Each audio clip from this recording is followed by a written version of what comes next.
Kalau teman-teman perhatikan cash flow yang ini, cash flow ini kan sebenarnya bisa dipecah. Cash flow ini sebenarnya terdiri dari dua bagian, yaitu cash flow annual ini ditambah cash flow gradient. Jadi kalau cash flow ini dipecah, maka ini dipotong ya, dipotong ke sini dari periode 1 sampai N, maka menjadi di sini ada A1, A2, A3 sampai AN yang bagian bawah, ini bagian bawahnya ditaruh sini. Kemudian ini adalah bagian atasnya. Bagian atasnya adalah cash flow gradientnya.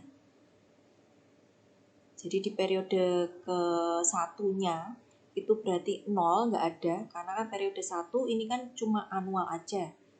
Annualnya udah ditaruh sini, berarti di sini nggak ada. Kemudian periode keduanya gradien yang pertama, periode ketiganya gradien yang kedua, ketiga, dan seterusnya. Jadi ini bagian bawahnya, ini bagian atasnya. Nah, nanti mungkin akan menemui kasus-kasus yang bentuknya seperti ini. Kalau ada cash flow yang bentuknya seperti ini berarti merupakan cash flow gabungan dari annual dan gradien. Jadi harus dipecah seperti ini. Jadi annual itu mulainya di periode ke-1 sampai periode ke-N dengan nilai sama. Sedangkan kalau gradien itu mulainya baru di periode kedua. Jadi periode 1-nya masih 0, sehingga nilai gradiennya itu adalah nilai kenaikannya dari periode 1 ke periode 2. Dari periode 2 ke periode 3 dan seterusnya. Jadi bentuknya harus seperti ini. Misalnya perusahaan garmen di Solo telah berhasil menjual produk kain sebesar 300 juta per tahun. Pengusaha garmen menginginkan kenaikan per tahun sebesar 50 juta dengan menggencarkan pemasaran. Jika suku bunga 12% rata-rata per tahunnya dan perhitungan cash flow dilakukan selama 12 tahun, hitunglah yang pertama nilai ekivalen future, yang kedua nilai ekivalen present. Sehingga di sini kita lihat yang diketahui dulu, kita identifikasi dulu. Berhasil menjual produk kainnya sebesar 300 juta per tahun. Keywordnya adalah per tahun. Maka di sini 300 juta adalah nilai annual. Jadi nilai A-nya adalah per tahun sebesar 300 juta. Maka nilai annualnya dari periode 1, jadi annual itu selalu dari periode 1 sampai periode ke-12, karena cash flow-nya itu 12 sampai 12, maka A-nya 300 juta. Kemudian menginginkan kenaikan per tahun sebesar 50 juta.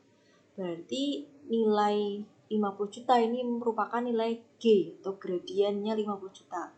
Gradiennya masuk ke gradien aritmetik karena dalam rupiah. Kemudian tingkat suku bunganya adalah 12%. Yang ditanyakan adalah future-nya atau F-nya. Diketahui tadi A-nya 300 juta, G-nya 50 juta, I-nya 12%. Yang ditanyakan F dan P. F-nya itu berarti F di periode ke-12 ya, karena kan cash flow-nya sampai tahun ke-12. Kalau digambarkan dengan cash flow seperti ini, jadi semua kasus supaya lebih mudah diilustrasikan atau digambarkan ke dalam cash flow dulu. Dari periode ke-1 sampai periode ke-12, penjualannya 300 juta. Kemudian diharapkan ada kenaikan sebesar 50 juta per tahun. Maka kenaikannya itu mulai dari periode kedua, ketiga, keempat, dan seterusnya naik sebesar 50 juta dan seterusnya. Jadi ini 300 juta, naik jadi 350, naik lagi jadi 400, 450, 500, dan seterusnya sampai periode ke-12. Nah, kalau kita lihat di sini, gambaran cash flow-nya itu kan sama dengan cash flow yang tadi ya. Jadi kita potong, jadi kita cara menghitungnya seperti tadi.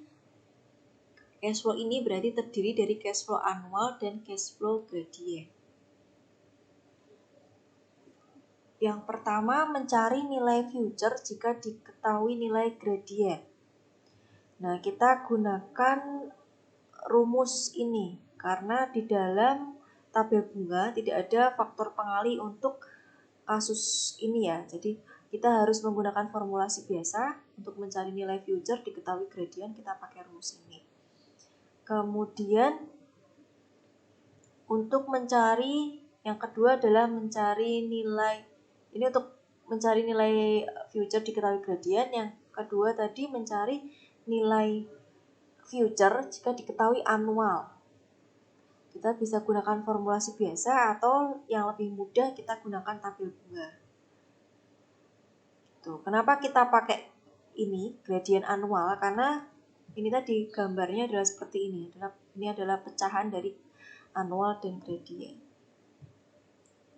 Sehingga yang pertama tadi kita pengen tahu nilai future-nya jika diketahui nilai gradiennya. Kita pakai rumus yang ini tadi. Ditambahkan dengan jika diketahui nilai annualnya, ditanyakan nilai future-nya. Jadi ini adalah rumus yang digunakan untuk gambar yang tadi ya. Jadi pecahan gradien, ini untuk yang gradiennya, ini ada annualnya. Kita konversikan ke dalam bentuk future. Tuh, kalau yang ini yang diketahui gradiennya ini harus pakai formulasi biasa. Sedangkan kalau yang ini yang diketahui annualnya dicari future-nya, ini bisa gunakan tabel bunga. Jumlahkan sehingga didapatkan nilai F-nya adalah 12.295 juta sekian. Kemudian yang pertanyaan kedua, kalau tadi kan future-nya, yang kedua adalah nilai present-nya. Kalau digambarkan cash flow-nya seperti ini. Ini tadi ya, annualnya 300 juta dari tahun pertama sampai tahun ke-12. Ada kenaikan 50 juta di setiap tahunnya. Nilai ini, yang atas ini, setara dengan berapa nilai present-nya? Maka kita harus mengubah nilai annual ini ke present dan nilai gradient ini ke present. Sehingga total nilai P-nya itu tadi kita ubah nilai G atau gradientnya ke present dan nilai annual ke present. Dua-duanya bisa dicari di tabel bunga. Untuk nilai gradiennya tadi ada 50 juta, ada kenaikan 50 juta. Kemudian faktor pengalinya P per G, I, N-nya 12 ya, adalah 25,952. Ditambah dengan nilai annualnya adalah 300, ini ya, tadi 300 juta. Dikali dengan faktor pengali P per A, I, N, 6,194. Sehingga total nilai P-nya adalah 3155,8. Jadi ini setara dengan 3155,8.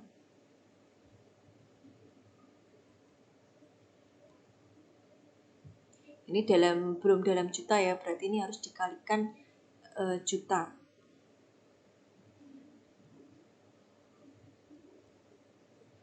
Contoh 2, Raju mencoba menabung dari sisa gajinya untuk masa depan.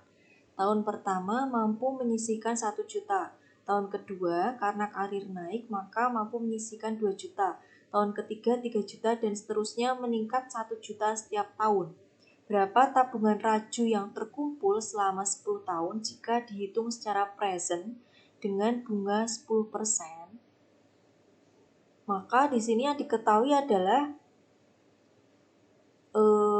yang pertama di sini dia menyisihkan tahun pertama 1 juta, tahun kedua 1 juta, tahun ketiga 1 juta dan seterusnya. Maka ada nilai annual sebesar 1 juta dari tahun pertama sampai tahun ke-10. Kemudian ada kenaikan sebesar 1 juta rupiah per tahunnya. Berarti gradiennya sebesar 1 juta. Di per tahunnya naik 1 juta. Tingkat suku bunganya 10%, kemudian yang dihitung adalah nilai present-nya bila dihitung secara present atau nilai P-nya di periode ke-0. Nah, kalau digambarkan seperti ini, jadi di tahun pertama dia nabung 1 juta, tahun kedua 2 juta, 3 juta, 4 juta, 5 juta, sampai tahun ke-10, N-nya 10. Sehingga di sini gradiennya juga 1 juta. Maka untuk mencari nilai present-nya, itu kita ubah nilai anualnya, yang bagian bawah ini anual, kita ubah ke present, ditambah dengan nilai gradiennya, kita ubah juga ke present. Berarti untuk mengubah nilai anual ke present dikalikan dengan faktor pengalinya adalah P per A, 10%, 10, periodenya 10, ditambah dengan untuk mengubah gradien ke P, berarti di sini G dikalikan dengan faktor pengalinya adalah P per G, 10%, 10. Sehingga nanti akan diketahui nilai presentnya.